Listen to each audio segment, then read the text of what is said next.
Nós vamos fazer contato com o professor e sociólogo Gabriel Teixeira. Bom dia, Gabriel. Bom dia a todos, bom dia Glauco, bom dia e obrigado pela oportunidade.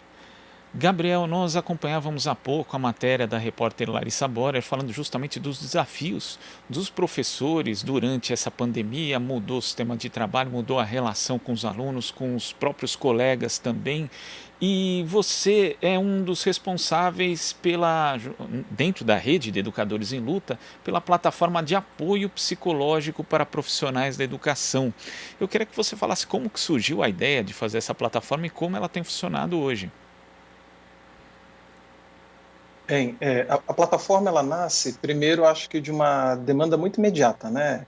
Como tu comentou, Glauco, somos educadores, educadoras, né? Eu sou professor, e a gente assistiu de uma hora para outra as nossas rotinas serem completamente subvertidas, viradas de ponta cabeça, no momento em que se inicia a pandemia e a necessidade de isolamento. Então, acho que o start inicial para começar a conceber a plataforma, ele vem nesse momento, por uma demanda imediata. Sofríamos de várias formas e de várias maneiras nesse momento. Mas, enquanto militante, né, também enquanto interessado no mundo do trabalho, fica ali aquela pontinha para saber como que esse momento se traduz em realidades diversas para o conjunto da categoria. Então, acho que para além de uma demanda imediata, a ideia de criar a plataforma foi também para, primeiro, conhecer como a pandemia está sendo vivida e vivenciada por professores e professoras, né, de várias regiões, várias realidades, mas também numa tentativa de construir um canal de diálogo para, enfim, para dialogar com essa categoria, sobretudo num momento tão dramático como esse. Agora, já foi feita uma primeira leva de atendimentos, né? Com base nisso, quais os principais problemas que foram possíveis aí de serem detectados entre esses atendimentos, Gabriel? A gente terminamos uma primeira leva de atendimentos, né? A plataforma ela, ela presta um serviço que é um serviço de conectar um psicólogo, uma psicóloga voluntários, a educadores e educadoras que buscam por atendimento. Então a gente fica nessa tarefa de mediação, de viabilizar essa conexão. Terminamos nessa última semana uma primeira leva de atendimentos. Nessa primeira leva a gente atendeu 352, quer dizer, na realidade foram 352 educadores inscritos de todo o Brasil, mas com um total de atendimentos de 269 educadores atendidos, né? E aí alguns dados interessantes dão a oportunidade da gente traçar um perfil dessa pessoa que busca um atendimento pela plataforma. Desses 352 inscritos que pediram um atendimento, 90% são mulheres, são educadoras, professoras, sobretudo do nível fundamental, né, dos primeiros anos Fundamental 1, Fundamental 2. Né, então, isso dá para a gente algumas ideias, já acende algumas luzes na cabeça em termos de discussões possíveis. Né, 90% são mulheres, apenas 10% são homens. Né, e São Paulo responde por 70% de toda a demanda. A gente tem demandas vindas de outros estados do Brasil, de 17 estados ao todo, né? Mas São Paulo responde por 70% da demanda. Então, são mulheres, professores do Fundamental 1, do Fundamental 2, majoritariamente de São Paulo, que pedem ajuda nesse momento. Né? E com relação aos perfis de sofrimento, digamos assim, né? É interessante perceber como essas histórias se repetem. Então, é a professora que, de repente, no meio da pandemia, se viu com uma diminuição significativa de renda, é aquela professora que, de repente, tem que conciliar, além da segunda e da terceira jornada, que já executa dentro de casa, ela tem que trabalhar dentro de casa, cuidar do filho que está sem creche, preparar comida, limpar a casa, fazer compras. Né? Então, digamos assim, poucos relatos que nos chegam, como a gente não está na base, no atendimento concretamente, a gente faz o meio de campo apenas, as informações que não chegam dão conta de mostrar que o perfil de adoecimento não está diretamente relacionado com a Covid, mas com outras dinâmicas que se acirram pela necessidade do isolamento social. É a mulher que tem que conviver com algum parente alcoólatra, ou que tem que lidar com a violência doméstica, ou que de repente se vê extremamente sobrecarregada, do que naturalmente já é, né? Mais do que já é naturalmente, pela nova dinâmica e pela nova rotina inaugurada com a pandemia. Isso é importante destacar, né, Gabriel? Porque as pessoas às vezes associam o trabalho do profissional da educação, em especial do professor, à questão da unidade física ali, né, da unidade escolar, da sala de aula, quando na verdade o trabalho do professor vai muito além daquele local, né? E nesse contexto de pandemia, além do trabalho, tem, como você mencionou, a questão das tarefas domésticas, né, as tarefas relacionadas ali à casa, mas também tem a questão da instabilidade, redução de salário, aumento de jornada, né, com a jornada se tornando muito mais invasiva, e ainda por cima essa insegurança em relação ao retorno ou não das aulas presenciais. São muitos fatores para, na verdade, abalar a saúde mental do profissional de educação. Sem dúvida. Eu, por exemplo, né, eu não gosto muito de usar um exemplo pessoal, mas eu trabalhava em duas escolas, uma delas simplesmente quebrou no meio da pandemia, parou de pagar salários, mas continuava exigindo, até como uma estratégia de sobrevivência, que continuássemos trabalhando, né?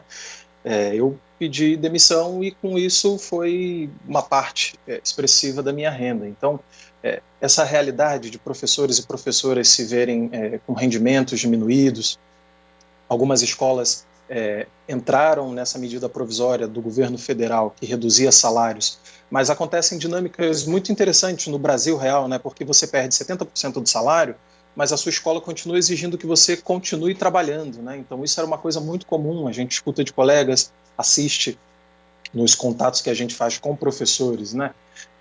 Sem contar que de uma hora para outra tivemos que traduzir aquela aula já preparada para contextos presenciais para modalidades remotas, né? Então, muitas vezes quem está do outro lado vê um vídeo de 20, 30 minutos, acha que foi uma coisa simples de fazer, mas o professor ficou 3 horas para conseguir produzir algo sucinto, objetivo, que não seja enfadonho para os seus estudantes, né? Que seja interessante e que dê conta do recado.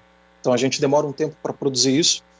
Isso se traduz em sobrecarga de trabalho, né? Então, as problemáticas são muito diversas e, como eu falei, uma parte expressiva de professores e professoras que antes podiam sair para trabalhar, agora tem que ficar enclausurados em casa, muitas vezes lidando com um parceiro agressivo, com uma parceira agressiva, ou com algum ente familiar que tem algum problema crônico, e isso também toma um tempo, né, e sobrecarrega ainda mais esses profissionais que já estão completamente sobrecarregados nesse momento.